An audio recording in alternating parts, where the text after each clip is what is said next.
Perkenalkan, nama saya Fahrari Amin Al-Hakiki dengan NIM 10624012. Saya mahasiswa Universitas Islam Negeri Sultan Tasefuddin Jambi dari Fakultas Syariah Program Studi Hukum Tata Negara. Baiklah, saya di sini akan menjelaskan beberapa materi tentang filsafat hukum Islam. Materi pertama itu Al-Quran sebagai sumber hukum Islam. Al-Quran bukan hanya sebagai kitab hukum, tetapi kitab yang memiliki nilai-nilai yang mencakupi atau mempunyai prinsip-prinsip tentang keadilan, tanggung jawab, dan kemaslahatan yang menjadi fondasi bagi seluruh hukum Islam. Al-Quran secara bahasa berasal dari kata qoro'ah, yaqro'u, dan qira'ah yang berarti baca atau bacaan yang terus diulang-ulang.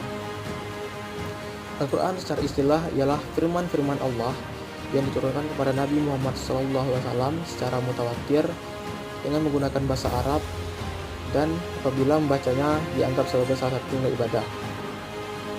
Klasifikasi ayat Al-Quran terbagi menjadi dua, yaitu ayat Makkiyah dan ayat Madaniyah. Ayat Makkiyah ialah ayat yang turun di Mekah atau sebelum hijrah ke Madinah. Ayat ini berisi tentang akidah, moral, tauhid, dan kisah-kisah umat terdahulu.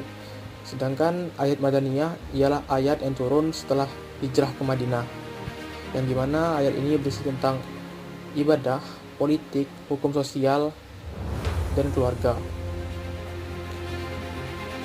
Prinsip filsafat hukum dalam Al-Quran yaitu ada keadilan, kebebasan dan tanggung jawab, serta kemaslahatan yang dapat kita simpulkan sebagai semua makhluk atau semua manusia setara atau sama di hadapan hukum. Baiklah, saya akan menjelaskan materi berikutnya, yaitu sumber hukum Islam yang kedua, yaitu As-Sunnah. As-Sunnah bukan hanya sebagai tradisi keagamaan saja, tetapi ia merupakan sebuah tindakan manusiawi atau tindakan manusia yang ideal yang bersumber atau berasal dari Nabi Muhammad SAW, yang di dalamnya menerapkan dan menegaskan untuk berbuat tentang keadilan, rasa tanggung jawab, dan kemaslahatan. As-Sunnah secara bahasa berarti cara hidup atau jalan yang ditempuh, baik yang terpuji maupun yang tidak terpuji atau tercela. Secara istilah, As-Sunnah ialah segala sesuatu yang bersumber atau berasal dari Nabi Muhammad SAW, baik itu berupa ucapan, perbuatan, maupun persetujuan dari beliau. Jenis As-Sunnah itu ada tiga, yaitu Sunnah Qauliyah, yaitu segala ucapan dari Nabi Muhammad SAW yang dapat dijadikan sebagai dasar hukum. Kemudian ada Sunnah Fi'liyah, itu sunnah yang berisi tentang perbuatan Nabi Muhammad SAW yang dapat dijadikan teladan.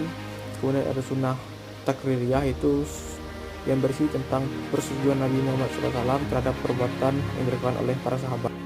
Klasifikasi sunnah dari sisi kuantitas perawi. Pertama, hadis mutawatir ialah hadis yang diriwayatkan oleh banyak perawi dicek sanadnya sehingga bisa berbohong.